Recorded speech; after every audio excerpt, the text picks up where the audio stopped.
Hey guys, today, let's learn how to use the WhatsApp on multiple devices. So if you guys want to go ahead and launch and log in your WhatsApp application or your WhatsApp account onto multiple devices, in this video tutorial, I'm gonna teach you guys how to do that step by step.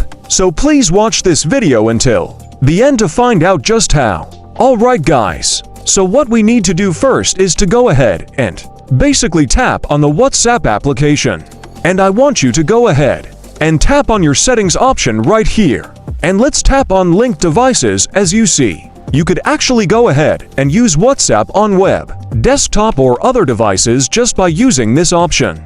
So tap on link a device. And what I want you guys to do next is to go ahead and scan the QR code on your secondary device at your time to log on to, whether that may be a PC, another iPhone, an Android phone, iPad or a tablet. All we need to do is to download the WhatsApp application on there. And then of course, it's gonna show you a QR code so that you could link both devices with just one single account using this feature. Ready to do so? Go ahead and scan it. And we're good to go.